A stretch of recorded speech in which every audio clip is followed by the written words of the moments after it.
All right, Ty, we're back with part 2 of How to Be an Artist by Jerry Saltz. If you haven't listened to part 1 yet, go check it out. Yeah. Or don't. It's your life, do what you want. You can listen to these in whatever order you want. It's really up to you. But we're going to jump in with step 2. The book is divided into 6 steps. Part 1 was all about step 1. Step 2 is titled How to Actually Begin, an instruction manual for the studio. And I think, Ty, we're going to jump into section. I've got something on point 14. Okay. And the title of that section is Make Your Mark. It's a great section. The one part that I really wanted to drill into with you is Jerry writes, carry a sketchbook with you at all times. Take pictures on your phone if that helps you remember things. When your thoughts start racing, don't be passive. Get them down on paper.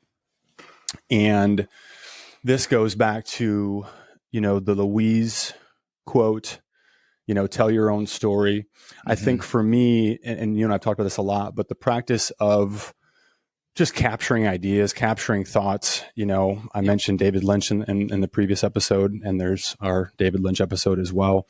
But he talks so much about you gotta capture these. We're trying to catch the big fish. We're trying to catch the big ideas. And much like our art itself, it takes a lot of, here, I got into the practice of, I've got these laboratory notebooks. Yep. And I'm just going to stack these up over time. And someday the book that will not be written about me will be, be taken from these journal notes. I've got a separate journal that's more, whatever, just personal thoughts and whatever. The two tend to bleed into one another, but this is my studio journal, and I think that there's so much value in capturing things. I don't know about you, but for me, I oftentimes I'm not completely connected to what I'm thinking or feeling until I see what I've just written down. There's something magical about, and it's the tactile experience of pen or pencil, on paper, that you're like, oh, that's what's there. It's a lot like the creative practice overall. Writing, of course, is a creative act. Yeah. But it's that it flows out.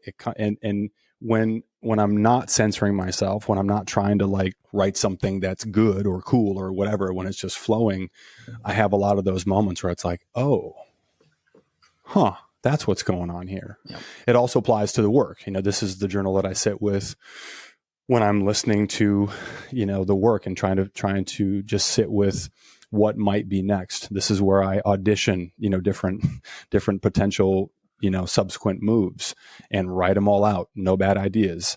And then sit with it some more, decide, which ones to take action on and which ones to set aside for the moment. But just that whole idea of just making sure that we're capturing those things, remembering those things. Phones are great. We've got I use, actually, I don't know if I've talked about this much.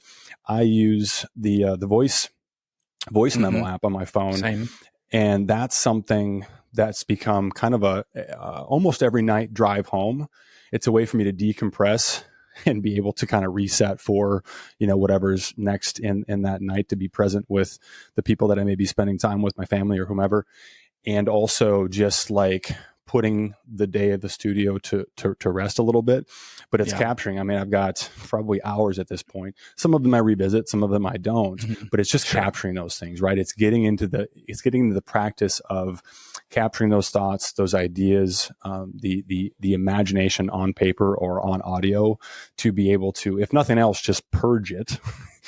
But also to potentially mine those things back after some time has passed for, where the gold might be.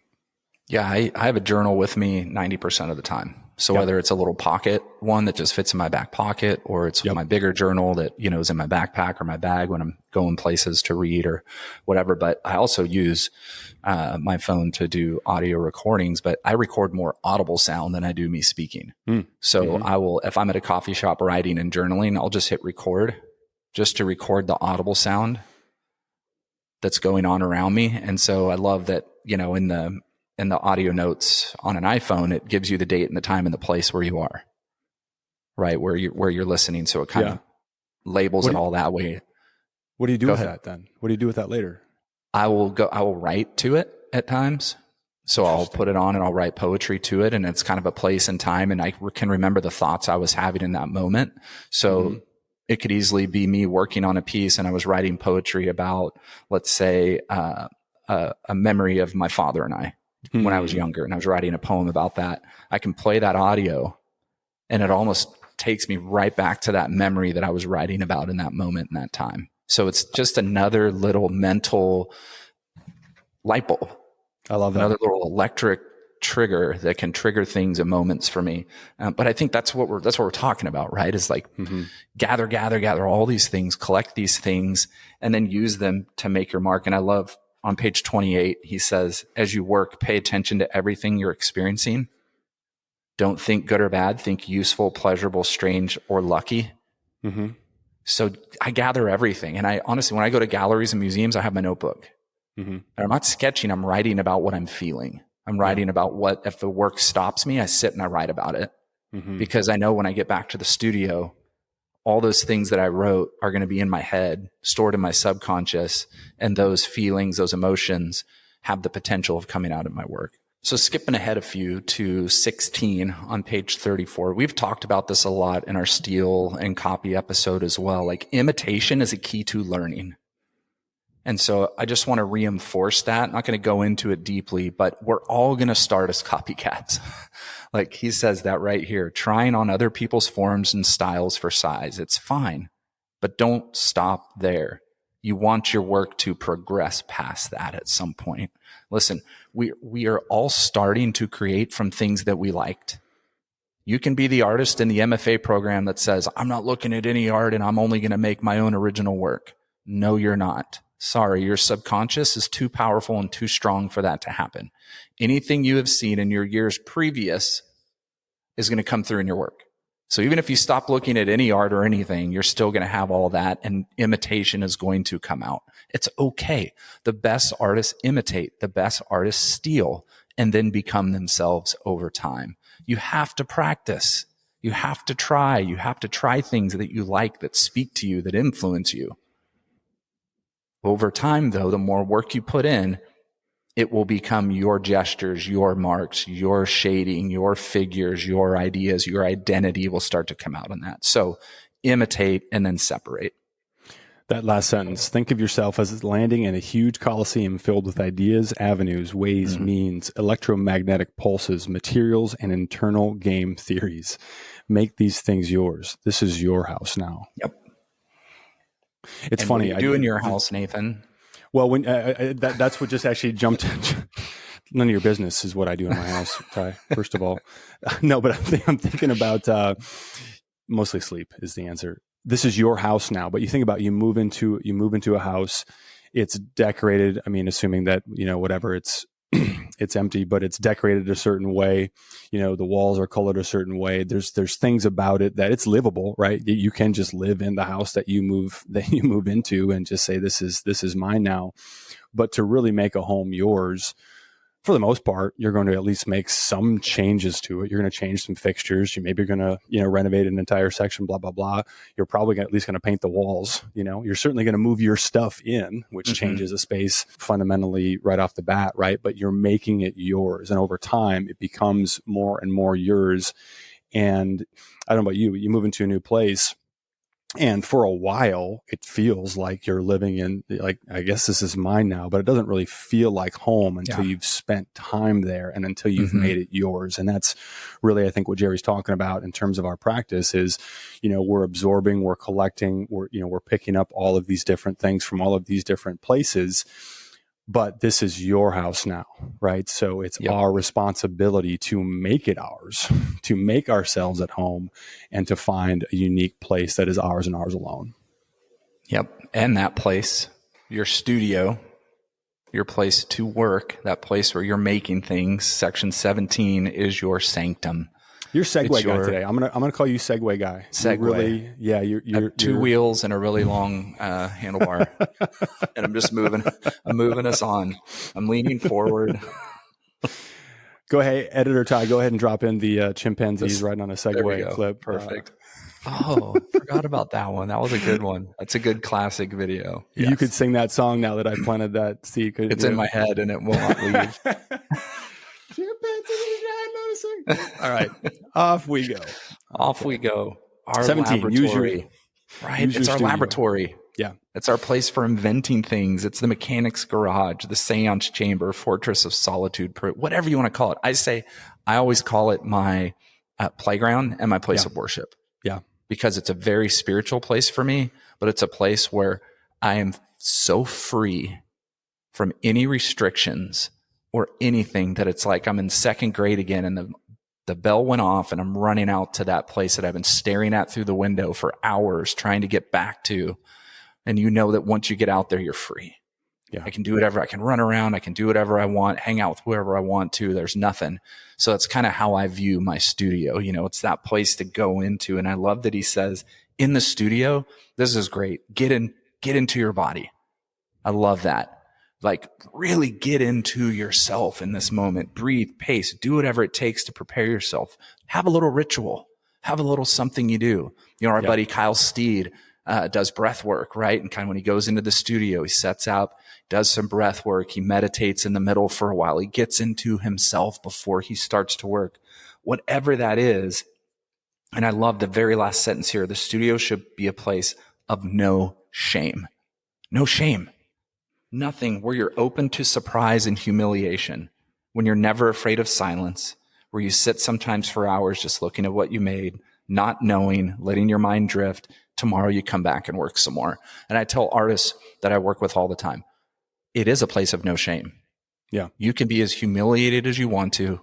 You can make crappy, shitty stuff all day long, and it doesn't matter. There's no shame in it because nobody knows. Unless you're doing a live feed every day for 24 hours and you're your own reality show, nobody's going to see what you're doing. Not one person. So why would you not just go for the frickin' fences and try anything possible and fail and fail and fail and fail until you nail it, until you find it? It's funny. He talks about sitting for hours. And, sometimes if I post a process video, I'll get a comment or more of, oh, I just wish I could just, watch you work for a day. Yeah. And my response is often some version of, I assure you, it's far less interesting in real time. It's far less interesting than the 10 way seconds less interesting. you just saw. Like this is the most interesting, 7 seconds. If you want to watch me walking around staring for hours and doing this. Yeah. Is this a lot of this. Mostly it's me sitting in my studio chair with my creative director. Right, buddy? Yeah. With Leo, and just trying to figure shit out and figure out, what might be next, but without feeling, this is a challenge for me, without resisting the urge to jump up and just do. Acting for me is not, taking action for me is not the challenge. For me, it's sometimes waiting just another beat, another moment, another whatever, 10, 15 minutes, an hour before acting. It is the sitting. It is just the being in the space and sitting with the work that is really important to determine what that next right action might be. Yeah. The first sentence of this section, I want to read this because it's just so perfect. The studio is your sanctum, an inventor's laboratory, teenager's bedroom, mechanic's garage, seance chamber, fortress of solitude, prison cell, ecstasy machine, wormhole, and launchpad. I mean, I really like Jerry's writing style in general because it's all of those things and more, right? But it's whatever you want or need it to be in that moment. And it's ours and ours alone. I was telling my wife on Monday, I had one planned studio visit with my friend that I mentioned before, and 2 impromptu ones. And her response, just knowing me, she's like, "Oh, how'd those go?" I think that was my response too, right? That's right. Because it's like, you're in it, and when I'm working outside, some people, new neighbors moving in, walk by, and her son was really interested. Can I bring my son in? He's really interested in art. And so it was lovely. It was delightful, but I enjoyed those. Let me just say that. But because that is my, like, I don't unlock my front door unless I know, someone's coming. I wear, when I'm outside, headphones, sometimes just to help with whatever noise I might be making, but also to send a very clear message like, yep, I'll take these off, but I'm keeping my hands on them. Because they're going back on. I'm not looking to, hang out and have social time. But that's probably just my introverted nature, I suppose. But this is one I wanted to throw at you. I'm surprised that you didn't talk about this. Dress in your own abracadabra garments. Yep. My man Ty's got some abracadabra garments, and so you talk about this. I mean, I just dress like a working person. I mean, that was one of the things in our Leonardo Drew episode that I loved about seeing him work in the studio like that. Yeah, Leonardo's dressed for real work. Yep. Back brace, gloves, boots. But you've got a little bit more pizzazz in your abracadabra studio style. Well, What did you? Let me put that in form of question. Sorry. Yeah. What about that? Talk about the ritual of that for you, right? You put your studio coat on, you got your shoes, you got your talk about that. Yeah, that became early on for me when I went full time. I had certain outfits I would wear to paint in, not for anything more than just getting paint right on old clothes. But then it just kind of became something of helping me embrace the fact that I'm wanting to do this.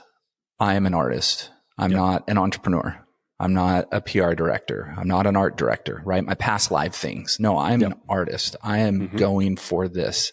And it was kind of my way of, transforming myself from Clark Kent into Superman, right? Or transforming myself into Wonder Woman. You know what I mean? It was like, it was spinning, it was walking into the studio and putting the face of absolute seriousness on.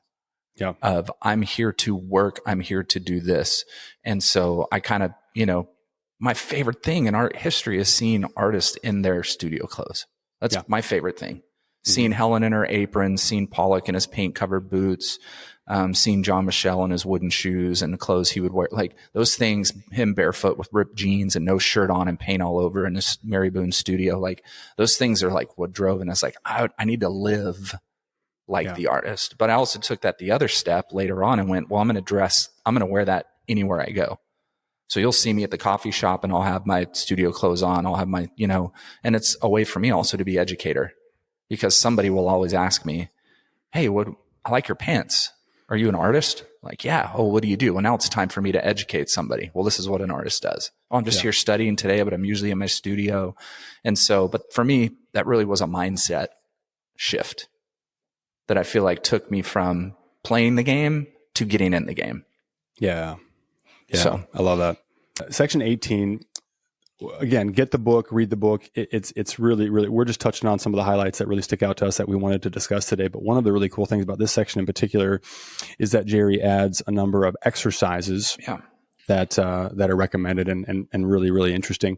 The one from this section really stuck out to me, and it's one, Ty, that you talk about a lot in your program. But the exercise is study the composition style of each of these artists or genres. Don't read, just look and identify loosely as heaven or hell. That's a reference to something earlier in the section. But one of the things that you talk about in your program a lot is, just sitting with, and this is true, whether we're just observing art, however we can access it, on our devices, or when we get to look at it and experience it in person. But it's really considering, okay, what does this make me think? What does this make me feel? What do I like about this? And one of the things I learned from you was when you look at or spend time with work that you don't like, why don't I like this? What don't I like about this? What don't I like about, how this makes me feel? There's a lot of value in identifying, both of the above. Yep. Yeah. And that was something that I think Jerry talks about a little later on in the book. I think if it was here, I'm not sure if it's a lecture, but he says, don't just look at work you like. Also go look at work you hate. And then talk to yourself about why. And I think that really does help with our own criticism. When we get criticism from other people, like at least we're not just, because we're going to get shitty criticism, especially if we have our work on social media. It's an open door for trolls. It's an open door for MFA students or people who are really struggling as artists to take their angst out on somebody who may have success or maybe doing something they don't like. And we'll talk about that later. But when you're able to look at work you don't like and talk about to yourself why you don't like it, when you get criticism from somebody who doesn't like your work, now you're able to kind of look at both sides. Yep. You're not just taking it in as hurt and pain and F you, how do you not like my piece? You're going, oh, what did they not like about it? What are they saying? Is there some truth to it? No, there isn't. Or yes, there is. And Jerry really taught me that. And I think that's really helped me when I've received either no criticism, because it's easy when we have none to go, well, everybody hates it. That's why nobody's saying anything, whatever. Right. So, but it's helped me to kind of put things on a level playing field when it used to be more hurtful and more painful to take that negative criticism on. It's really helped make it more level for me. Ooh, I love this next section. Yes, 19. Embed thought in material. What does this mean? An artwork should express thought and emotion. I contend the two can't be separated. We can unpack that for days. Yeah. Your goal as an artist is to use physical materials to make these thoughts and emotions, however simple or complex, accessible to the viewer. Materials have the potential to take a previously empty space and suffuse it with new meanings that will continue to transform over time. Eric Fischl has said that he wanted to paint what couldn't be said. All artists are trying on some level to do the same. Wow. Yeah. That's my best time impression. Wow. Wow.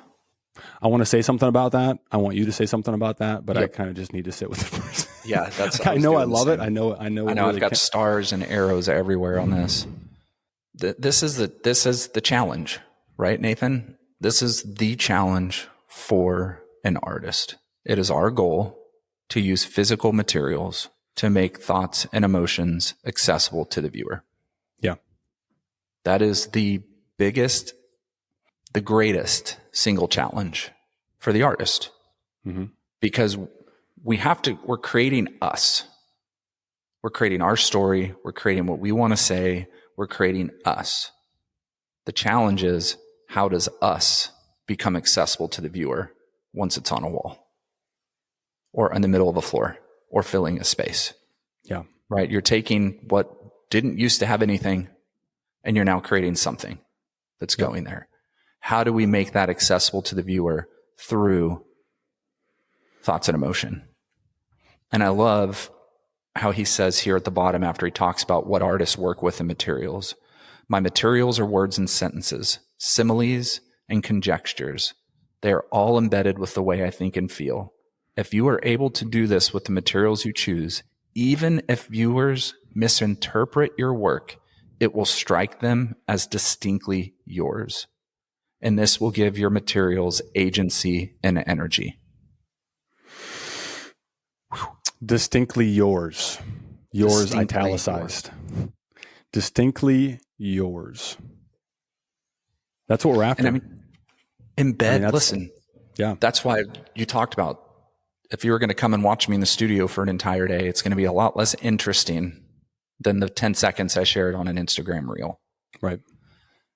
Because I know you're spending an enormous amount of time figuring out how to embed thought into the material. And that takes listening, looking, sitting, thinking. And I spend a lot of time doing that. I've talked about this for years. I had a show that was very personal in the work. And as I was working on it, I was thinking, man, if I can't really tell this story and talk about it, how are people going to see these emotions and the story and the feelings that are coming out in the work? And so I took probably a couple weeks and just started journaling about this idea. How does my work speak when I'm not in the room? Right. And I really came to the conclusion of, well, I need to put more thought and time into my materials, into my technique, into things, in the hopes that it will speak when it's on the wall. Yeah.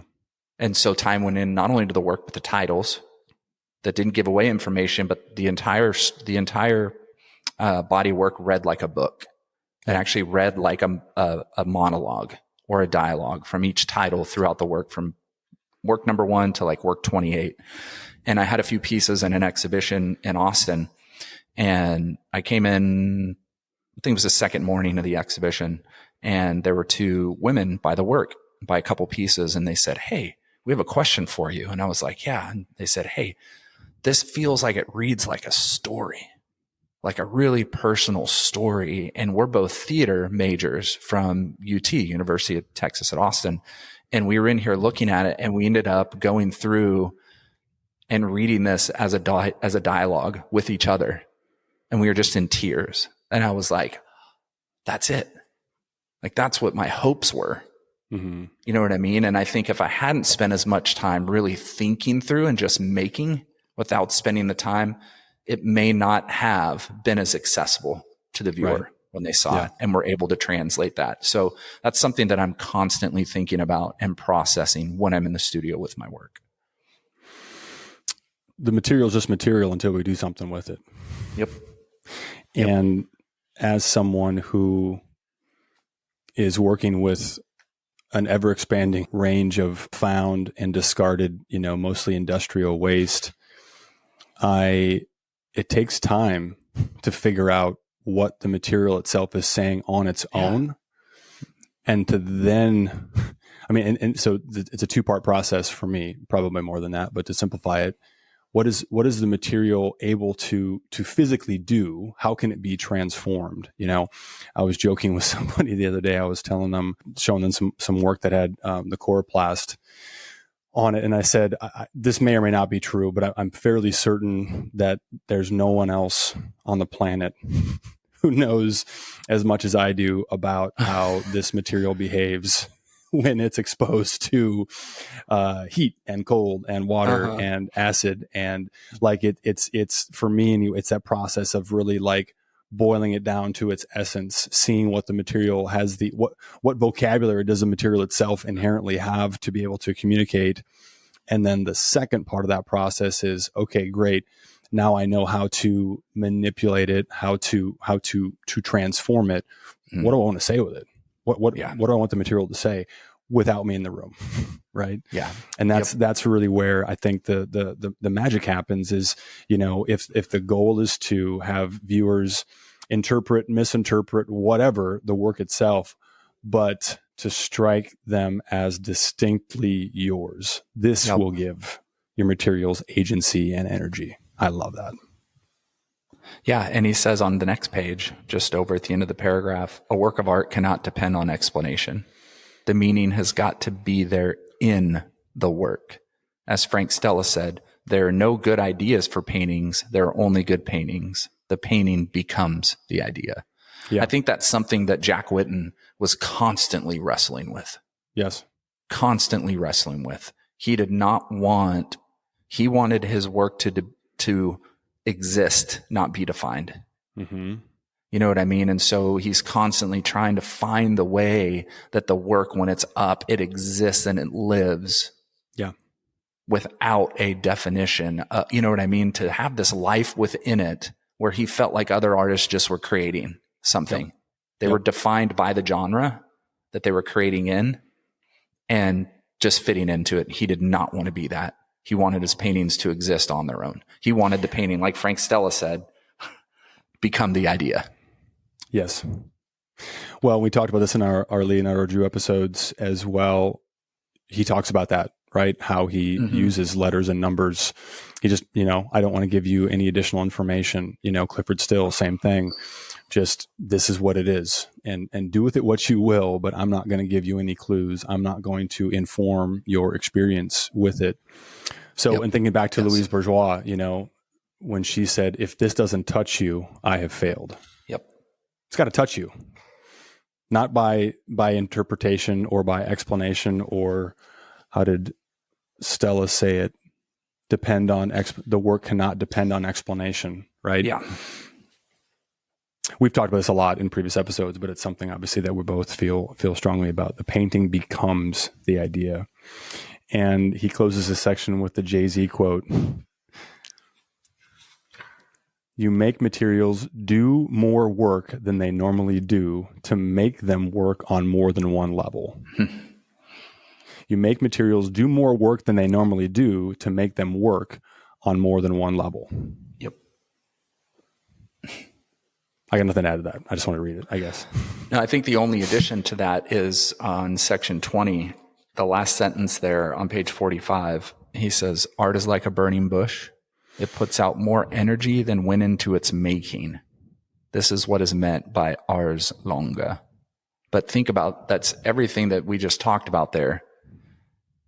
The art, once it's up, once it's away from the studio, puts out more energy than went into its making. Yeah. Now, I don't think that should be a flat statement of all work does this. You know what I mean? Yeah. Because I definitely have seen a lot of work that I just go, meh, okay, next. And we move. We all have. We've all been in museums where it's supposed to be the greatest artists on the walls, and you walk by a work and go, doesn't do it for me. Moving on.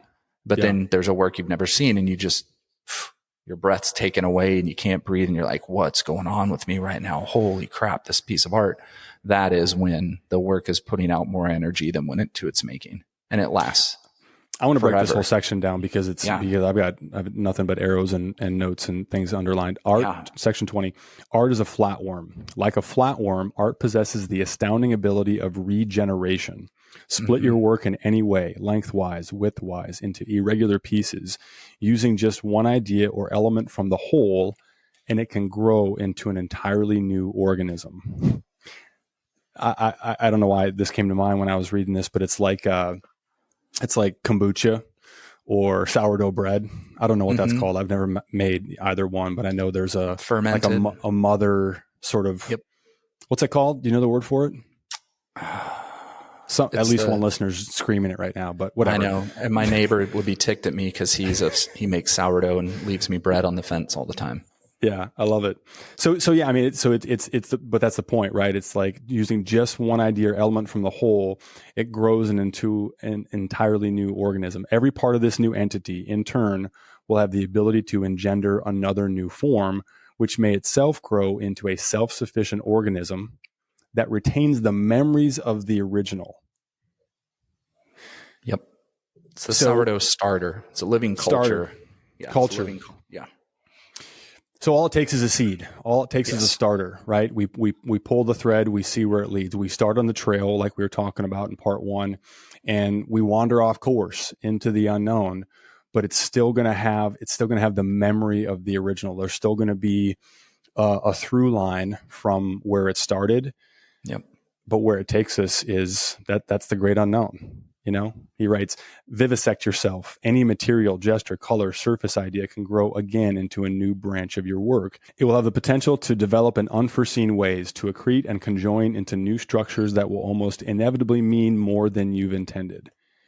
You know, and I think all of this, as we think about how to apply this idea to our own art making process, a lot of it just requires that willingness to continue to delve into the unknown. You know, you shared your bundle of yarn before. Yeah. I don't know where this is going, but I feel like I have to do something.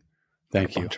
Yes. Got a stack. But I feel like I have to do something with it. And so it's chasing that, as opposed to, you know, what would be the safe route, the easy route, which is, this is a little bit off. This is a bit left. This is a bit off field. This is a little bit further away from where I'm comfortable or where I'm familiar. Let me get back in my lane. You know? No. It's continue to veer out of your lane, knowing that you can always go back. And to the point of this section, because it originated from, you know, where it started. And maybe it's just you. Maybe it's just you alone that can see the through line or connect the dots, you know, from here to there. Who knows where there is going to be, right? But we have to be willing to embrace and lean into these whispers, these voices, the pull to just, you know, see where that goes and see what it could regenerate on its own. Well, and that's what I'm doing. Listening to those wild voices in my head. Section 21. Segue guy. Follow up to the flatworms, right? It's just the flatworms. It's just what you're saying. Like, I'm listening, and I love how he says, I have my own sort of school of Athens in my head, a team of rivals, friends, famous people, influences, dead and alive, and they're all looking over my shoulder when I work. They're giving me observations and suggestions. None of them are mean.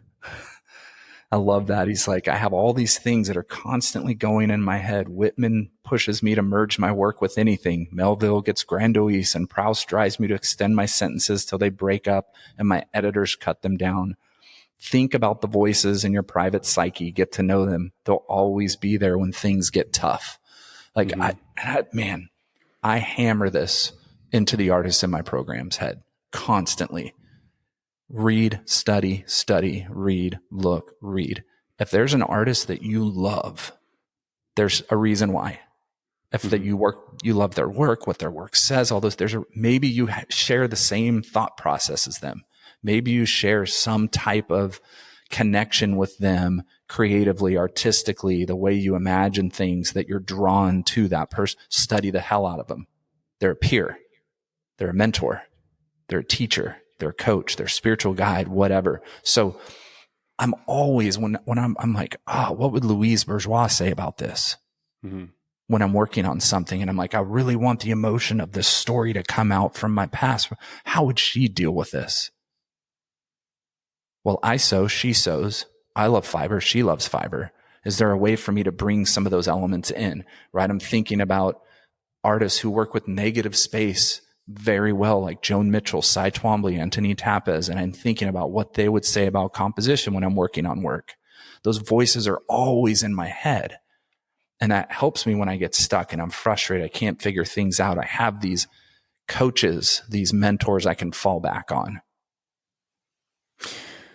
A really important point to highlight here, and this line just jumps off the page. None of them are mean. So what you're talking about, what Jerry's writing about, is, the way I interpret it, curating the voices that you allow to speak. Yeah. Absolutely. Curating who it is that you're being influenced by and listening to, and making sure that they are not mean. I don't know about you. Actually, I do. I can say this with a fair amount of certainty for you as well. There's plenty of mean voices that pop up from time to time as well. Yeah, absolutely. And those are the ones that are to be gently excused, or not gently, but removed from the room one way or the other. Maybe it's just a general request.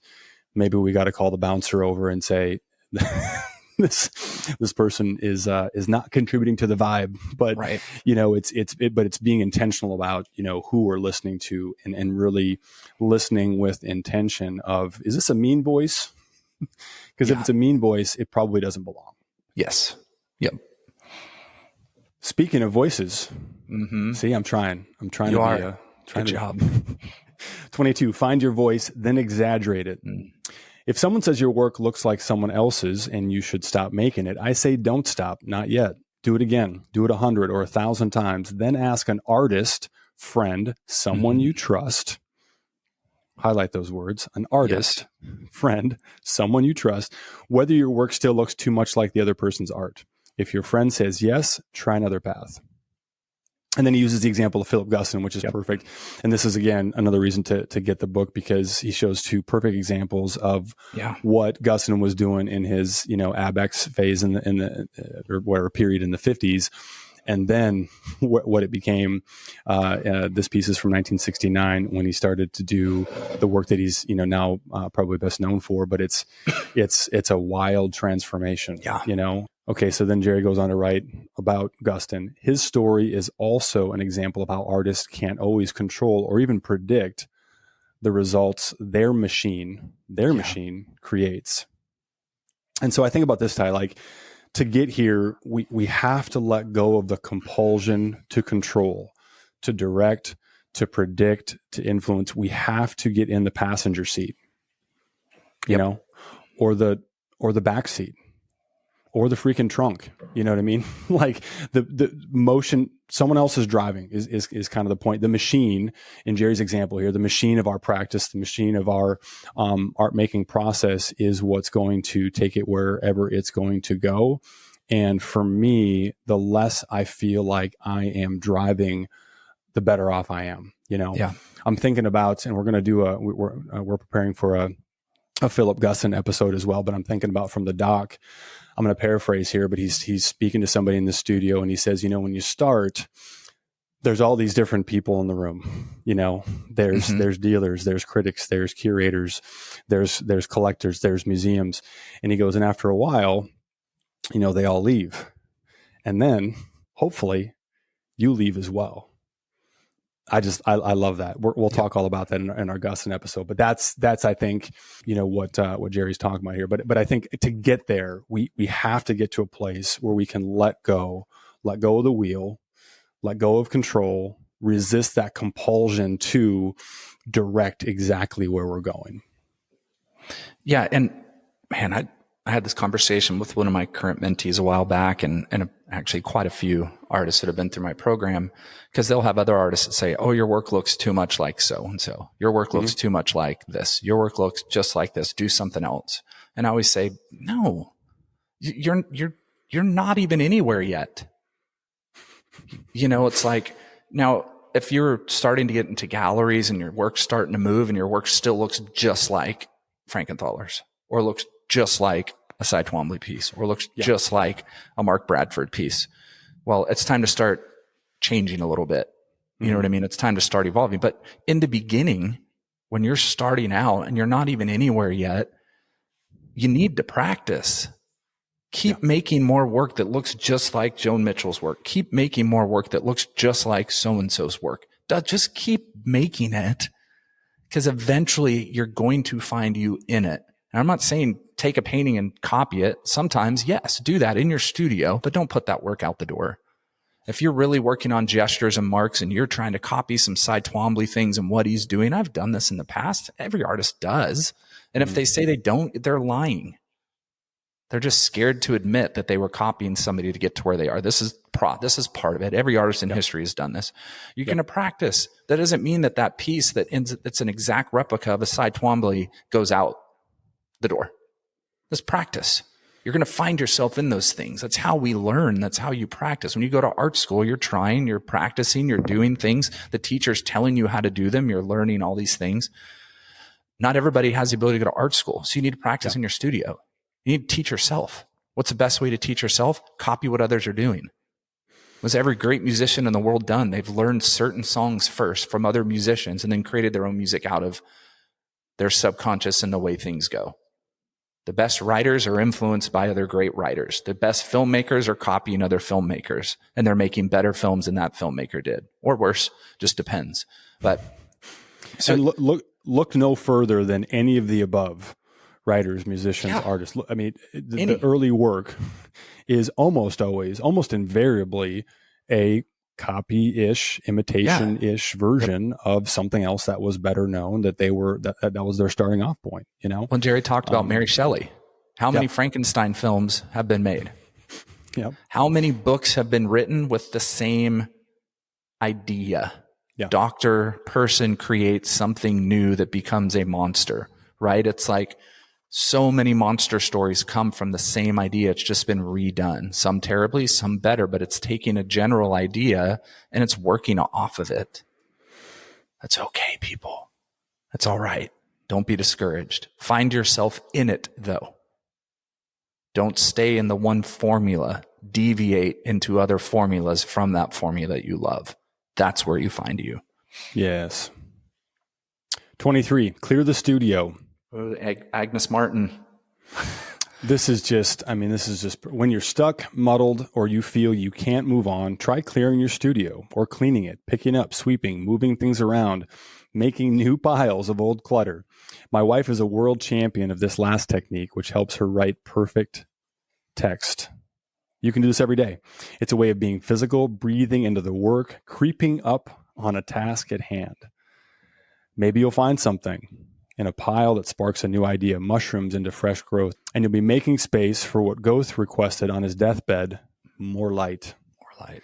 I mean, this is a 10 out of 10 tip. I mean, it's super, tactical and practical, right? But it's man, this never doesn't work for me. Yeah. It never fails to do that. It's like, and just by virtue of like touching things and moving them around and having piles and piles of different material and things in different, like, this actually might work with, but it's that tactile experience of touching things, of just clearing space to be able to even move things around.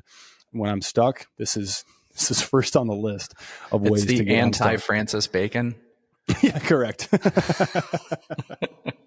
That's the two opposite forms of thought. You have the Agnes Martin, like she needed the clean space because she needed a meditative space to work in. And if there was ever any clutter or something out of order for her, it distracted from that focus and that solitude that she wanted her space to be. And then you have the Francis Bacons of the world that are like, no, I need the mess. I need the clutter. I need the shit storm everywhere around me. But I'm more on the side of anytime I'm really struggling, if I straighten up, it gets me back on path when I straighten up and clean some things. I had an artist friend in my studio once, and they said, this is weird how organized your space is, because everything's labeled. I've got a wide variety of tools and materials, some of which are being actively used, and many of which are just there for whenever I might need them. But I said, listen, that is for me, that is the only thing that is the sort of antidote to a very disorganized mind. Yeah. Like, I think, so someone like Bacon, or somebody who's able to operate in that chaos of space, I cannot imagine that. Ultimately, it's, of course, either.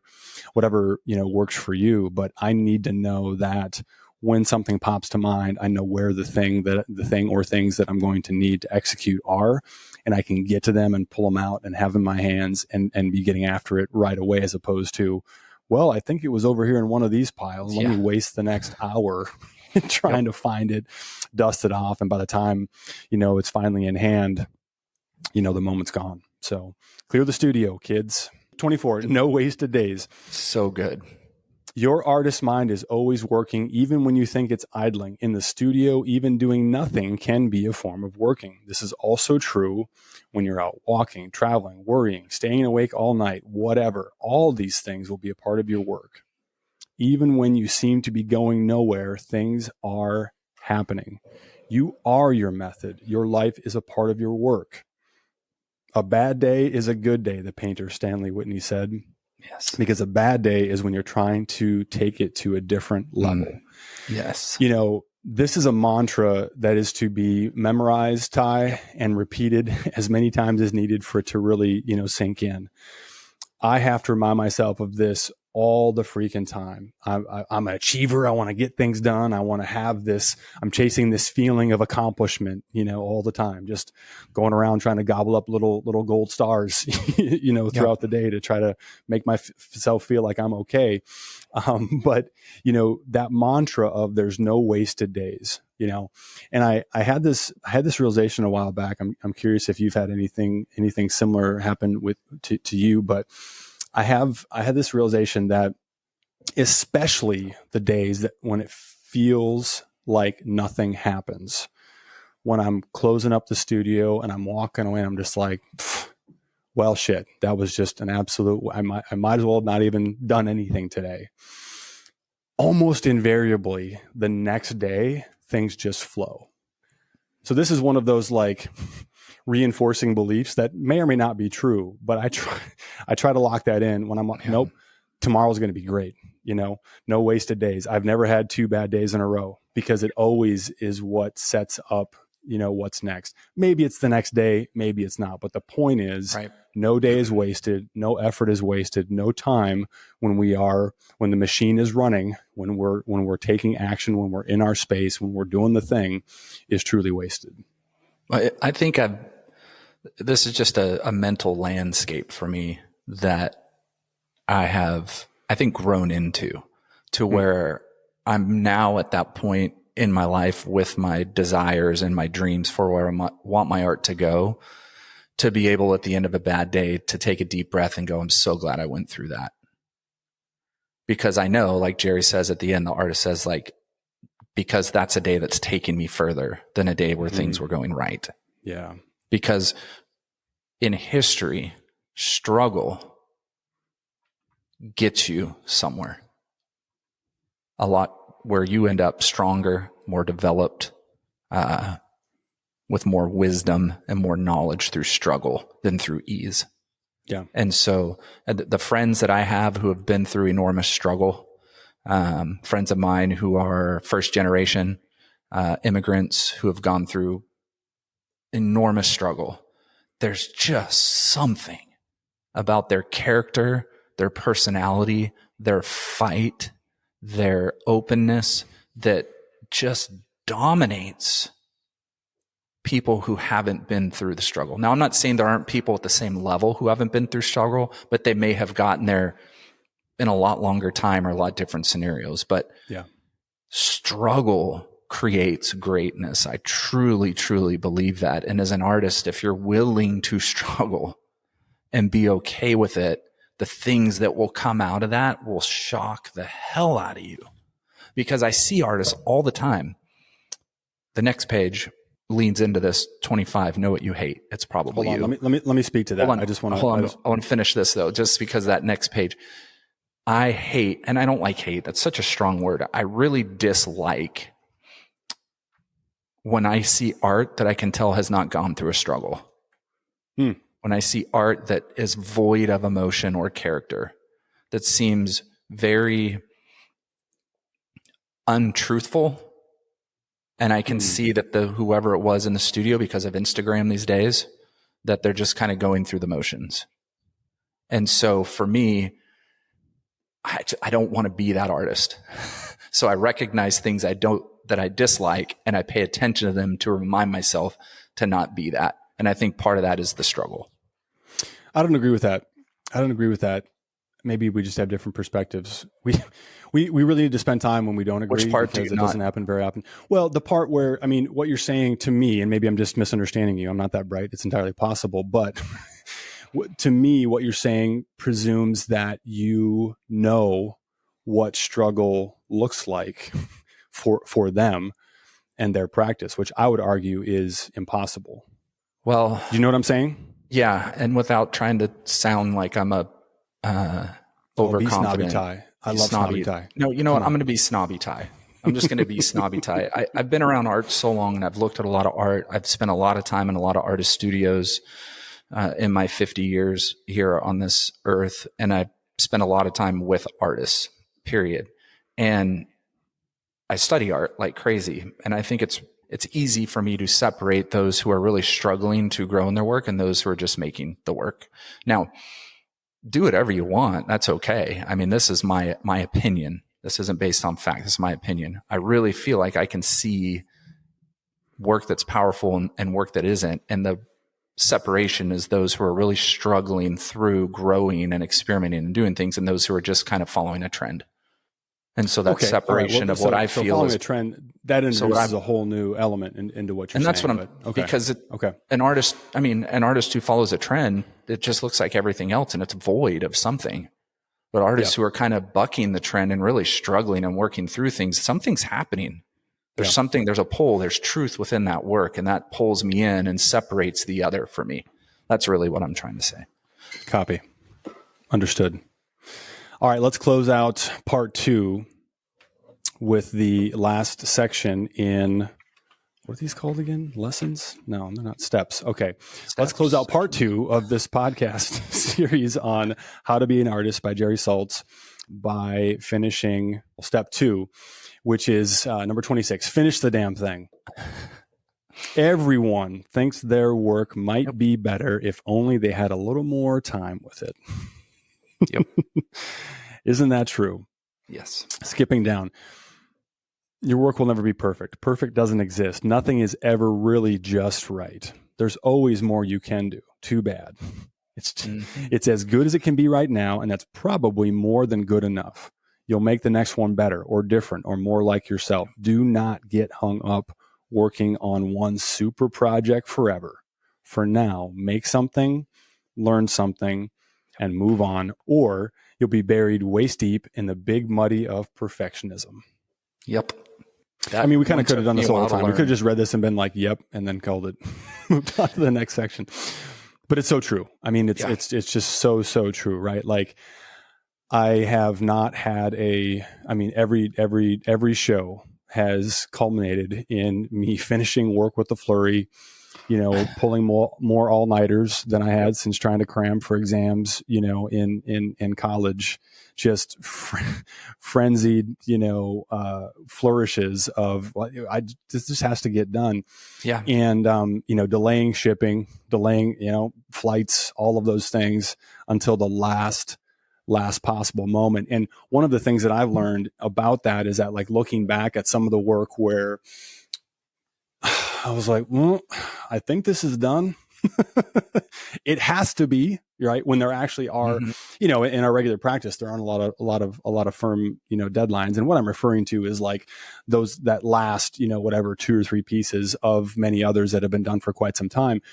But it's still like, just because this is a reminder that I try to repeat to myself. Just because I can do more doesn't mean that I should. You know, just because you can doesn't mean that you should. I mean, it's kind of a good thing to keep in mind, broadly speaking, in life as well.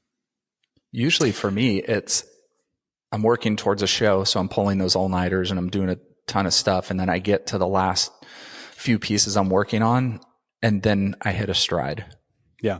And then I go, oh shoot, I should make 6 more or 8 more, right? And then all of a sudden I make 6 more. I'm like, ooh, these are going where they're supposed to go. And then I'm going, well, then do I disregard the first 6 I did and now move on with these? And I usually kind of go, no. Yeah. I did the work. It's telling me where it's going. This body work's done. New body work begins. Now let's run with this. And but that's every time. Yeah. There's never a time where I'm like, yep, did it, got it. No, it's always like, oh, if I just, and then when it's all up on the wall and you walk into the show and then you go, oh, I should have done this with those and this. And so I've had to also adjust that emotional landscape and that thinking over time and go, no, I did the best I could do in that moment with a celebration behind me. It's telling me how good I did. I just had the Apple emojis go off on my phone there behind me. But I got to that point. But you've had this experience though. Then someone pulls you over and says, "This is my favorite piece." Yes. Oh, yeah. All the time. Mm-hmm. Then time passes, and you look back on it, and you're like, "Oh, that actually," you know what I mean? So it's trusting ourselves in the moment, but also being willing to be surprised. Yeah. Just understand you're doing the best you can do today, right? With that work, and know that each time you do it, you're going to look at it and go, how can I improve it tomorrow? How can I improve it the next time? And just keep growing. But you have to finish that idea to move on to the next one. You know, if you're setting out and you have that idea in your head of, I'm going to start working with fiber like me. I work with fiber. I've worked with fiber for a long time, but I'm increasing that output of fiber. Yes. And so it's like, but if I don't start it, then I don't get moving on it. And if I don't finish the ideas I'm working on, it's not going to take me to the next ones. I'm just going to keep experimenting forever and never have anything that's really finished to show for it. It's back to that idea of thinking about the time that we have available, which of course is unknown to us, but whether we have, you know, you and I, if this is our last day in the studio or whether we get, 60 more years, whatever the case is, there's a finite amount of time and energy that we have to put into, more work. So it's like, okay, could I make this piece 3% better by investing 10 more hours? I mean, sure, but how much further, could I get? How much more could the work progress by taking that time? And that's what Jerry's saying, into subsequent work, right? That's the key. Absolutely. And then the next step in all of this is how to think like an artist. All right, so Ty, that's a good place to wrap up for today. We're going to land the plane on step 2. We will not share, our dear listeners, the part that we just cut out. Yeah. But join us next time on our next episode of Just Make Art for part 3 on this phenomenal book that we both love, How to Be an Artist by Mr. Jerry Saltz. Yep. Anything else to add? Nope. Bye. Perfect. Bye.